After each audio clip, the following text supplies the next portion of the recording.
If there's one thing we've learned about business and life, it's that people are the X factor. They constantly surprise us, both in amazing ways and not so much. We're Ben and Syya, and welcome to the Gnaw on This Business Bites podcast. This show is all about real-life things we all deal with every day, how they relate to business, and how to make some sense out of our daily chaos. Welcome to the show.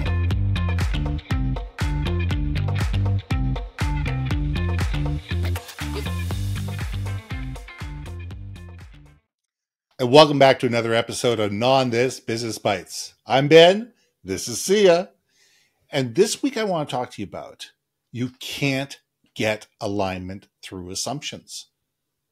We assume way too much. We really do.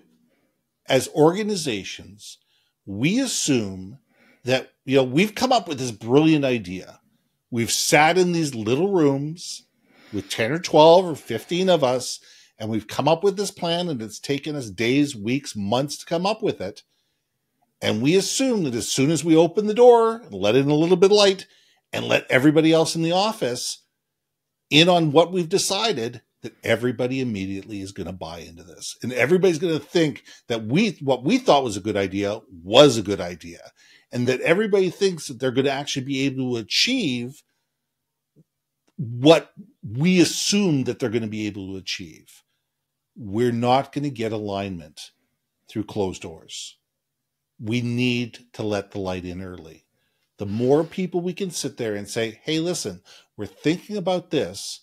What do you think? What are your viewpoints on this? What are we missing? And that's the big thing. We all have a bias. It's been proven time and time again in advertising, in boardrooms, in marketing. It's been proven time and time again that we all have biases. And until we can sit there and say, yes, I don't know everything. I can't think of everything. I'm not everywhere. I don't know every little minutia detail that goes on in my own company and how everything works and what the current, flow is. We're not going to be able to come up with things on our own in a vacuum that's going to build alignment based on our own assumptions. Syya, let's gnaw on this. Oh boy, look, alignment, what an elusive word, because I don't know about you, but if you know anything about cars, like getting your cars, the wheels all aligned, hopefully, when it's running and when it's aligned, it's like so smooth, like it's butter, know, but the second you can tell the tires are out of alignment for whatever reason, it is not butter. It's like a rock and roll ride. And you're like, wow, okay, I guess we're in a portable milkshake machine, you're kind of bouncing up and down, I think that's the funniest thing about alignment though, is because no matter how much you might communicate with someone, if you're not clear, if it's not clear to someone, if it's not explained concisely, that's easily understood, you're not going to get alignment like you think you will. I can't tell you how many times I've said this in so many other episodes. Do you understand the words that are coming out of my mouth? And it's the truth. What you think you're communicating most oftentimes is a game of telephone. And so what you're hoping, and again, there's that book, hope is not a strategy, but we do this naturally, that we hope that everyone is on the same page, company mission and purpose. And every year that we always start off with that, right? Here's a reinstatement of our company mission and goals. This is our values. It's like, everyone goes through the HR training session once and then we forget about it for the rest of the year. Is that true? Or the rest of our lives. And is that true alignment? Are we really on the same page? Think about all the wonderful divorces that have been out there. Yeah, I think there was alignment. I'm just saying. Well, what's George Bernard Shaw quote? And it's on my website, and I'll paraphrase it. It says the biggest challenge with communication is the misunderstanding that it actually exists, and I'm butchering it. It's just the fact. We all think we're great communicators. We all think just because I've said something, everybody understands it, everybody agrees with it, Everybody is on board with it. Everybody knows exactly what needs to happen next. And they're all jumping at the bit, to be able to get involved, to be part of it. None of that is true. None of that is true. Just because you've told somebody something doesn't mean, first of all, that they heard you. I look at, and we've used this analogy before, and I'll bring it back to alignment. Is the side of the road is the billboard, this 35 or 40 foot wide billboard, and you drive past it 20, 30, 50 times, and you never see it. Yep. You never see it because you're looking the other way. You're changing the radio. You're focused on the traffic in front of you. You've got sun in your eyes. There's a million different things that keep you from actually looking at it, but it takes you a while. And eventually, and the reason this is why they're there is because people drive past it time again and time again and time again and time again, that all of a sudden they go, okay, now I get it. And we need to sit there and think about that in our own businesses. You tell somebody that something is a 911 priority. However, they've got 3 other people telling them that 3 other different things are 911 priorities. There's no alignment there. There's absolutely no alignment because, what truly is the 911 priority? Which is the one that actually does need to get done first? What is the one that truly needs to happen by the end of the day?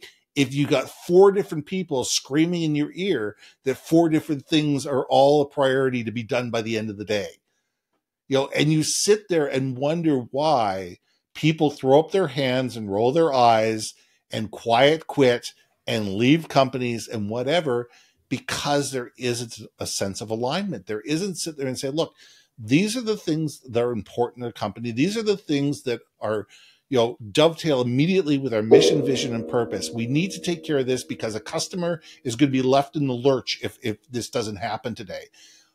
Our customers are our number one priority. Then could you please take care of this? Absolutely. We say time and time again, and we believe and we act time and time again that our customers are number one priority. Yep. This goes to the side. This picks up. We're in alignment. Off I go. But if I've been told that 4 different things are equally important and they all require my undivided attention all at once, you're going to pick the one that you want to do. Yeah. And that doesn't cause any alignment within the organization. Man, you just reminded me, like, as my business has grown, I hate it when we talk because I can just immediately apply it, like, to what I want to get done talking now so I can run back to the team and be like, hey guys, because right there, the whole alignment conversation, it's a growing business, and there are requirements that's going to be needed in addition to, I think, what all of us are used to, right? But how do we prioritize? You just made me take an action item in my head, which is sit down with the team and re-look at what our top priorities are for each group, what the responsibility is, and, what is number 1 priority for me might be number 4 priority for another team, and for another person it's number 2, right? And understand that that's what, if their number 1 priority is not your number 1 priority, if we understand where everyone's number 1 priorities fits into the greater machine, I think there's also alignment in that way, right? To know that whatever it is that you need specifically may not be number 1, but you also know in the grander scheme of life in the company, it's all going to be good for everybody. You know what I mean? So it's almost like realignment of realignments and of new alignments.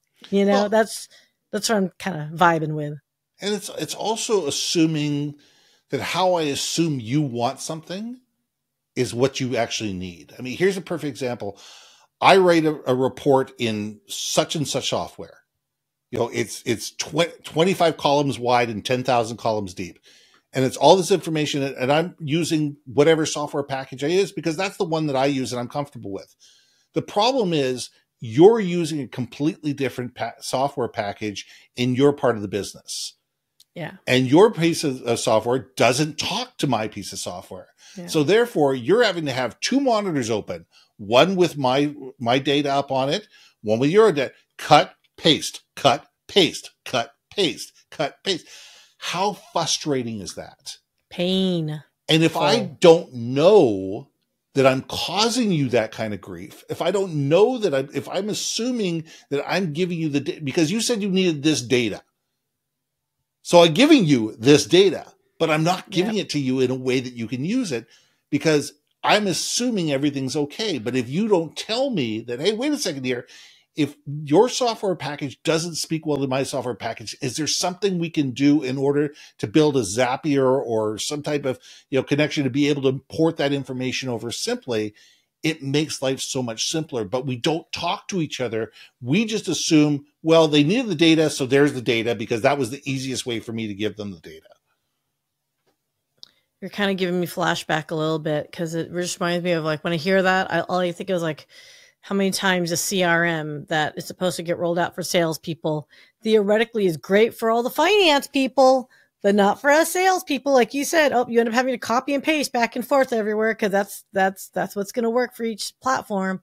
Oh my God, we can keep talking about this, but I love this idea. I'm enjoying this conversation, but I do know we're probably going to keep lingering if we keep going because I can keep going. All right, one more thing, and we'll let this go. Okay, is that we need to sit there and have those meetings without pointing fingers and sit there and say, okay, let's talk about the process and the procedure, not the people. Because as soon as you make this personal, everybody's back gets up. And all of a sudden, arguments that don't need to happen. Yeah. And animosity and mistrust and disengagement are the factors that come part of this. The more we can sit there and say, hey, listen, we're having a problem where all of a sudden we're getting all this data and we can't use it in the way that it is, or it's really inefficient and it's killing my budget because of this. Is there a more effective way that we could do this? Because I'm spending $1.5 million in data entry that I really shouldn't have to. Right. And when you put it in those terms, maybe it's time for the CFO to invest in a new piece of software that works for everybody and aligns the teams.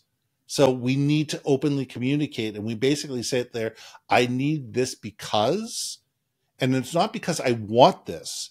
It's because it's ineffective for the way the information flows throughout the company, or the process doesn't work and leads to worse Q&A or whatever it is. It's not only saying how it affects you, but how it affects the entire process.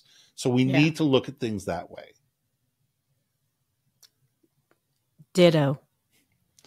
I love your ads. The ads always are. So let's leave it there. The ditto is a great place to leave things. I'm Ben. And I'm Syya. And we'll see you soon. Ditto. Hey.